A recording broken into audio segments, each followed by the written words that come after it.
तो एक तरह का 11वें घर में नीच भंग बना रहा है। भाग्येश चंद्रमा लग्न में बैठा है, ठीक है, ये एक राजयोग है।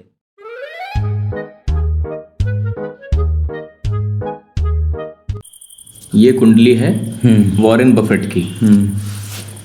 ये वॉरेन बफेट सीरीज है अपनी, है, और ये कुंडली हम लोग अब पढ़ने जा रहे हैं जबकि इसको हम लोगों को बहुत पहले ही पढ़ना चाहिए था, नहीं? ठीक, मतलब फाइनेंशियल वॉरेन बफेट की अब कुंडली है। एक लोगों ने मैसेज किया हमारे पास बॉम्बे से, तो उन्होंने कहा कि ये एस्ट्रोलॉजी का Warren Buffett financial Warren Buffett की कुंडली कब पढ़ेगा।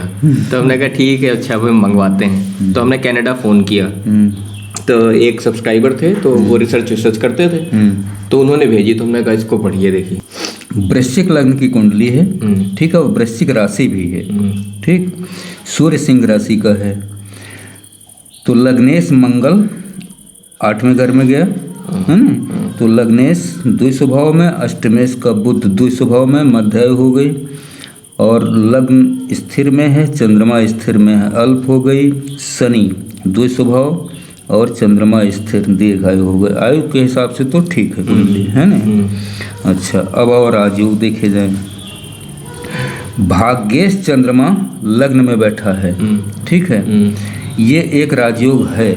भले ही चंद्रमा यहाँ नीच का है, ठीक है नहीं, लेकिन एक राजयोग तो ये देगा। दूसरा है 10वें घर में सूर्य स्वग्रही बैठा है, सिंह राशि का, एक तरह से ये भी बहुत योग कारक है ना। और चतुर्थेश और तृतीयेश पराक्रम और सुख सुविधाओं का मालिक शनि धन भाव में बैठा है, में गया है, तुला इसकी उच्च राशि है, फिर भी कोई फर्क नहीं पड़ता, क्योंकि गुरु की यहाँ दृष्टि पूरी आ गई। गुरु इसमें राजयोग कारक ग्रह माना जाता है वृश्चिक लग्न में। धन भाव का 5वें घर का मालिक है, गुरु 8वें घर में बैठ करके अपने धन भाव को देख रहा है, ठीक है। तो एक तो चीज ये हो गई। तो कुंडली और एकादश घर में बुध उच्च का पड़ा हुआ है, और शुक्र वृश्चिक लग्न में, शुक्र एक तरह से अकारक ग्रह माना जाता है। तो शुक्र यहाँ बैठ गया, तो शुक्र यहाँ नीच का पड़ा हुआ है और बुध यहाँ उच्च का है। तो एक तरह का 11वें घर में नीच भंग बना रहा है। नीच भंग का राजयोग तो हम नहीं कहेंगे, लेकिन नीच भंग कर रहा है। इसका मतलब है कि बुध पावरफुल है, ठीक है ना, लाभ भाव में।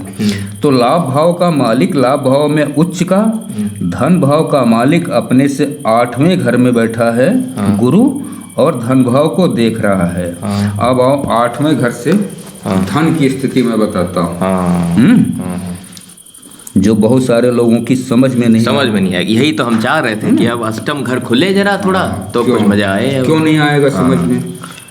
8वां घर कितने सेक्टर को कवर करता है? एक तो आयु को, ठीक, आयु ठीक निर्धारित होती है 8वें घर से।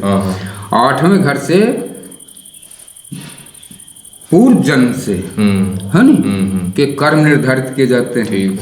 8वें घर से अब आओ इस संसार के जो कार्य हैं, है ना, इंश्योरेंस, पोस्ट ऑफिस, बैंक और शेयर मार्केट, ठीक है, ये 8वें घर से निर्धारित होंगे। क्योंकि सारे रिसर्च के सब्जेक्ट हैं, ये सब रिसर्च के सब्जेक्ट हैं, ठीक, क्योंकि बिना रिसर्च के तो कोई इन्वेस्ट करता है, मतलब ही नहीं, चाहे इंश्योरेंस में हो, है ना, चाहे डाकखाने में हो, बैंक में हो, FDR वगैरह में, और या शेयर मार्केट में। और ये इतने रिसर्च में इतने पावरफुल होते हैं ऐसे लोग कि ये अपनी रिसर्च से ही अपनी काबिलियत सिद्ध कर देते हैं। अब ये धन भाव का मालिक रिसर्च के घर में 8वें घर में बैठ गया और धन भाव को देख रहा। वहाँ चतुर्थ भाव का मालिक तृतीयेश और चतुर्थेश शनि वो बैठा है उच्च से 2 राशि आगे, ठीक है, धन राशि में। गुरु शनि का आपस में कॉम्बिनेशन है, ठीक है, दृष्टि संबंध है। तो पंचमेश का और चतुर्थेश का एक दृष्टि संबंध बना, जो एक तरह का राजयोग बनेगा, ठीक। ये दृष्टि संबंध यहाँ आ गया। एक चीज और होती है जिसको बहुत सारे लोग नहीं जान पाते हैं, क्या? कि गुरु मंगल जब भी एक साथ होंगे, गुरु शुक्र जब एक साथ होंगे, चंद्र मंगल एक साथ होंगे, तो एक तरह का बहुत बड़ा राजयोग देंगे, है नी? जिस राजयोग की गणना सामान्य ज्योतिषियों के लिए असंभव है, ठीक है नी? सही है। तो गुरु मंगल का एक साथ बैठना ये उस सेक्टर में, है नी, बहुत बड़ा एक तरह से राजयोग कारक, है नी, ग्रह स्थिति बनी हुई है। तो इस कारण से ये संसार के इतने बड़े धनवान व्यक्ति हैं, है नी। और गुरु शनि का आपस में दृष्टि संबंध एक चीज और डिसाइड करता है, क्या? कि चतुर्थ भाव है सुख का मालिक, ठीक है, ठीक है। पंचम घर है बुद्धि, विद्या, विवेक का, ठीक। गुरु शनि जब आपस में कंबाइन करेंगे, है ना, दृष्टि संबंध बनावा एक साथ बैठे, तो ऐसे आदमी लेक्चरर, प्रोफेसर, है ना, संत महात्मा, है ना, और ऐसे लोग मितव्ययी होते हैं, कम खर्च करने वाले होते हैं, सही है ना। अब हम आपको एक दो चीजें बताते हैं। जैसे आपने कहा लेक्चरर, तो ये डायरेक्ट लेक्चरर तो नहीं है, लेकिन ये इनडायरेक्ट इन्होंने बहुत किताबें लिखी, वही चीज हैं। संत महात्मा में हम आपको एक चीज बताते हैं, ये कुछ ऐसी फर्म को पोषित करते हैं जो फर्म स्पिरिचुअल में काम करती हैं, स्पिरिचुअलिटी के अंदर। दूसरी बात, इन्होंने एक बहुत बड़ा डिसीजन लाइफ का लिया जो आज तक किसी बड़े बिजनेसमैन ने नहीं लिया।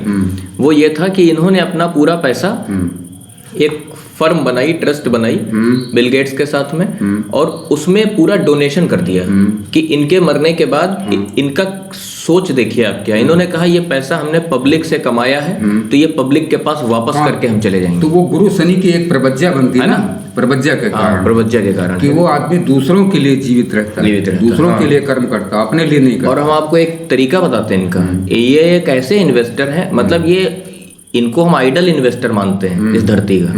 इनसे पहले भी अच्छे इन्वेस्टर हुए, इनके समानांतर में भी अच्छे इन्वेस्टर हुए, जैसे सर जॉन टेम्पल्टन वगैरह हुए। लेकिन इनकी सोच देखिए, इन्होंने अपने क्लाइंट्स से कहते थे कि तुम $1000 इन्वेस्टमेंट करो, क्लाइंट ने किया। अब जिस समय इनके पास कोई रिसर्च वर्क नहीं होता था, तो ये क्लाइंट से कहते थे पैसा निकाल लो, घर पे रखो। ये आदमी अपने खाते में पैसा नहीं रखता था कभी। वो बढ़िया चीज है। ये आप देखिए क्या समझदार आदमी कितना था ना, वो बढ़िया चीज है। एक चीज और भी है कि बहुत लंबा इंतजार किया इन्होंने पैसे का।